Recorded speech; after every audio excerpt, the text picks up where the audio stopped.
C'est une revendication sensible chez les jeunes, comme une métamorphose de la politique. Le climat et les menaces de son changement supplantent désormais l'ancienne lutte des classes. Tous les candidats, avec plus ou moins d'intensité, ont placé le thème dans leur programme. Aujourd'hui, les militants associatifs manifestaient à Papeete au nom de cette urgence. Reportage dans les rues, Mélissa Chong avec Hubert Yao. C'est armé de leurs pinceaux et de leurs pancartes en carton que Marie-Laure et une centaine de personnes sont venues marcher pour le climat. Notre empreinte carbone, elle n'est pas si nulle que ça. Je ne sais pas si vous avez les chiffres, mais on a 10 tonnes équivalent par an par habitant. En France, on est à 11 tonnes, donc on n'est pas loin. Et tout ça à cause de nos transports, nos produits importés, tout ce qu'on consomme qui vient de l'extérieur. Il faut bouger. Il faut changer nos habitudes. C'est peut-être des choses simples, covoiturage, transport en commun, manger plus sainement. Et c'est bon pour la santé aussi. Donc je pense qu'il y a du changement à avoir. Jason Mansang est un militant écologiste. Pour lui, le climat doit revenir au cœur du débat, notamment à quelques jours du premier tour de l'élection présidentielle. On marche pour le climat avec des légères revendications, d'accélérer nos stratégies, en tout cas du pays, sur notre atténuation et notre adaptation au changement climatique. Parce qu'on fait le constat qu'en termes d'atténuation, on est en retard et on est très loin du compte. En termes d'adaptation, on est en retard et très loin du compte. Que ce serait totalement suicidaire de voter pour un président qui ne prend pas en compte les crises écologiques. Et ils sont beaucoup des candidats à ne pas en prendre les crises écologiques si on se renseigne. Du côté du Rassemblement national au Fénois, la question des enjeux climatiques est une priorité du programme. Nous avons travaillé donc sur toute la partie écologique et le système, disons, que nous voudrions mettre en place, c'est beaucoup l'hydrogène. L'hydrogène par toutes ses formes, donc par la biomasse, par les énergies vertes, et d'autre part donc l'ETM, l'énergie thermique des mers, qui nous permettrait, disons, d'avoir une énergie en Polynésie française qui soit beaucoup moins coûteuse et qui nous permettrait d'être pratiquement autonome. Même constat du côté de République En Marche, Emmanuel Macron a déjà entamé de grands travaux en faveur de l'écologie.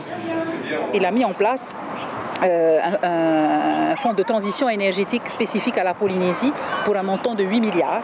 Donc c'est acté et là c'est pour aider effectivement la Polynésie à amorcer une vraie transition énergétique vers les énergies renouvelables, le solaire, l'énergie marine.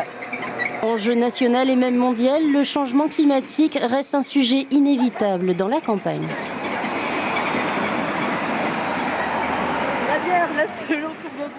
Et c'est une singularité du monde occidental, la présence en France à chaque élection présidentielle de candidats venus de la gauche radicale. Philippe Poutou appartient à cette veine historique, héritier de la Ligue communiste, et d'Alain Krivrine, figure majeure de mai 68.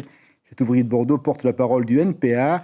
Il cherche à dépasser la société de marché, le capitalisme. Ses projets pour l'outre-mer décryptés par William Cromwell.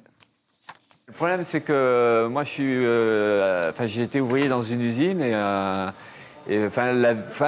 vie, elle ne permet pas tout le temps de voyager comme d'autres peuvent voyager. C'est vrai que ma vie, j'ai très peu voyagé en fait. Et donc ça, c'est ma vie personnelle, ma vie sociale.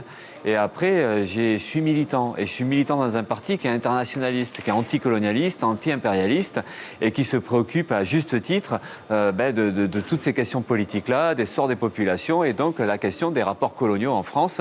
Et donc, on a une solidarité envers les populations de ce qu'on appelle les territoires ou les départements d'outre-mer, même si c'est un peu l'ancien nom, et qui pour nous sont des anciennes colonies, et on défend cette idée de droit à l'autodétermination, de droit à l'indépendance de ces populations-là, mais un peu comme partout, parce qu'on ne défend pas l'idée d'une république une et indivisible, on est contre cet État français colonial ou néocolonial. Donc c'est décentralisé ou décolonisé ?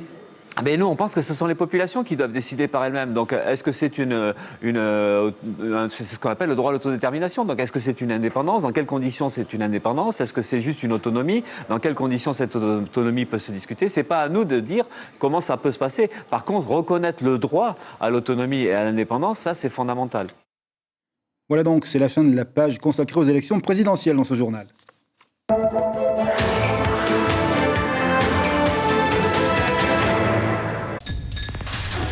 L'information en continu sur Polynésie la première, Internet et réseaux sociaux.